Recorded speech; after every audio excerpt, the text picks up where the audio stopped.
Hello friends, खुलुमबाय नोंथांमोनखौ digital update YouTube चेनेलाव बे समाव गासैखौबो फिन खेबसेबाव गिबियावनो बरनायना लाग्रोबाय लोगोफोर दायो लेटेस्ट आपडेट्स फैदों गुवाहाटी हाइ कर्टनिफ्राय दा नोंथांमोननि JEE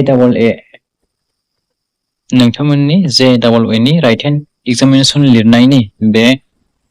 रिजाल्टआहाय फैबाय दे लोगोफोर स्किल टेस्ट बे रिजाल्टआ फैबाय नोंथांमोना जायफोर केन्डिडेट्सफोरा क्वालिफाइड जाबाय दा नोंथांमोना रोल नम्बर वाइज हिसाबै बेवहाय नटिसखौहाय मोनदों जानो हागौ बेवहाय नोंथांमोना नायबानो जाबाय लोगोफोर बे गुवाहाटी हाइ कर्टनि बे अफिसियेल साइटआव फैनानै दा बेवहाय नै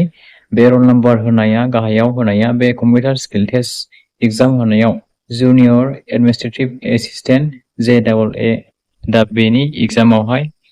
क्वालिफाइड जानाय बे रोल नम्बरफोराहाय नोंथांमोना बे रोल नम्बरफोरखौ नायना लाबानो जाबाय लोगोफोर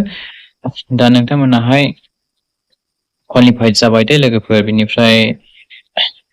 नोंथांमोना बेखौ नायना लाबानो जाबाय नै बेवहाय गोबां बुरजा क्वालिफाइड जानाय बेवहाय रोल नम्बरफोर दङ बेखौ नोंथांमोना स्क्रिनशट खालामनानै लाखिनानै नायबानो जाबाय दे लोगोफोर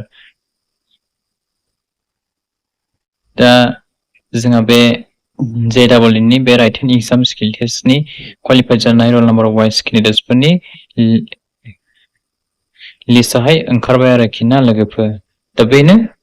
लोगोफोर दिनै लेटेस्ट आपडेट्सआहाय स' आं बिदिखौ एसेखिनियाव फोजोबनो सानबाय नोंथांमोना चेनेलखौ साबस्क्राइब खालामनानै लाबानो जाबाय आरो भिडिअखौ लोगोफोरनो शेयार खालामनानै होलायदो बिदिब्ला लोगोफोर thank you for watching see you again bye bye and take care love you all